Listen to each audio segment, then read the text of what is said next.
तो दोस्तों आप सभी के लिए एक साइकोलॉजी एजुकेशनल चैनल एक महत्वपूर्ण टॉपिक को लाए हैं जो कि आज हम लोग देखेंगे रेवेंस प्रोग्रेसिव मैट्रिक्स जिसे आरपीएम भी कहते हैं। रेवेंस टेस्ट में इंटेलिजेंस का ही मापन किया जाता है जिसे नॉन वेरिएबल टेस्ट कहते हैं। इसका निर्माण किसने किया तो रेवेंस ने किया है। तो हम लोग देखेंगे कि रेवेंस प्रोग्रेसिव मैट्रिक्स में जो पहला होता है प्रॉब्लम जिसे to measure the intelligence of the testee using Raven's progressive matric जिसे इसे शॉर्ट में आरपीएम भी कहते हैं। इसका इंट्रोडक्शन क्या है तो रेवेंस ने 1938 में बुद्धि मापन के लिए एक क्रियात्मक परीक्षण किया जिसे परफॉर्मेंस टेस्ट या नॉन वेरिएबल टेस्ट का निर्माण किया। किसने किया तो रेवेंस प्रोग्रेसिव मैट्रिक कहते हैं। इस बुद्धि परीक्षण में ए बी सी डी तथा ई 5 उप परीक्षण है जिसमें 12 एकांश या समस्या होंगे। प्रत्येक एकांश या समस्याओं में कई विकल्प आपको देखने को मिलेगा जिसमें आपको टोटल स्कोर 60 होगा।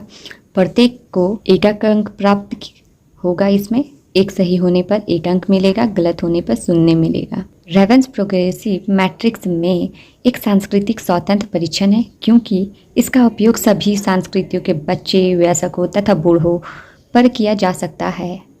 जैसे कि आपको आपकी स्क्रीन में दिख रहा होगा कि नॉन वेरिएबल टेस्ट जो कि बुद्धि मापने के लिए किया गया है, तो इस तरह का आपको चित्र मिलेगा। ये जैसे कि यहाँ पे आपको सेट है ए का 1 2 3 4 5, इसी तरह से आपको सेट 12 मिलेंगे ए बी सी डी और ई, और टोटल ये एकांश होंगे 60 और 60 अंक का ही ये टेस्ट होगा। अब आते हैं नेक्स्ट कि पर्पस क्या होगा इसमें।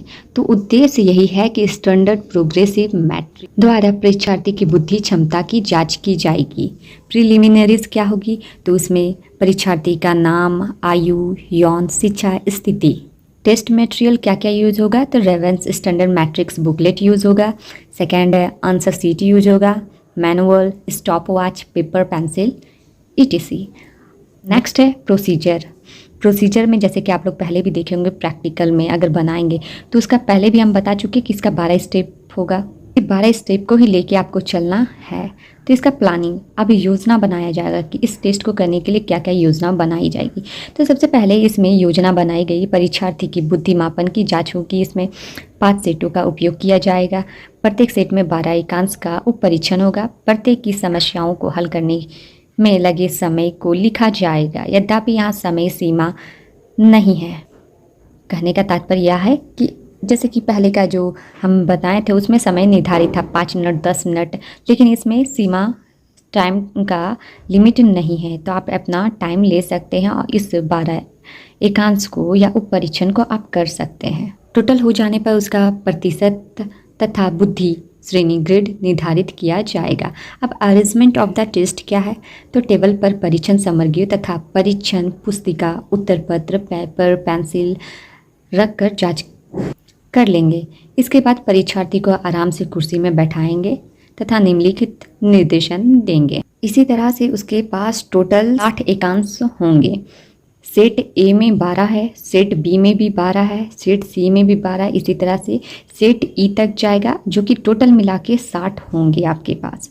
और 60 में आपको समय निर्धारित नहीं होगा। उसी प्रकार से इंस्ट्रक्शन लागू किया जाएगा कि आपको सबसे पहले उत्तर पत्र दिया जाएगा, उसमें से आप अपना नाम लेंगे, यौन, उसके बाद आयु क्या है, उसके बाद एक छोटी सी पुस्तक दी जाएगी जिसमें अलग अलग A B C D 5 set होंगे। प्रत्येक सेट में 12 एकांश या उप परीक्षण दिया जाएगा।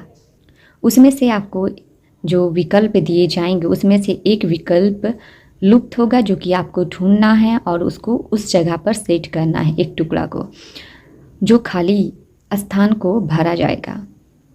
आपको इस टुकड़ों को चुनकर उसके नंबर को उत्तर पत्र में घेर दिया जाए। नेक्स्ट है एक्चुअल टेस्ट एडमिनिस्ट्रेशन, जिसे परीक्षक को जब यह विश्वास हो जाएगा कि परीक्षार्थी ने निर्देशन अच्छी तरह से समझ लिया तो वास्तविक परीक्षण आरंभ कर दिया जाएगा।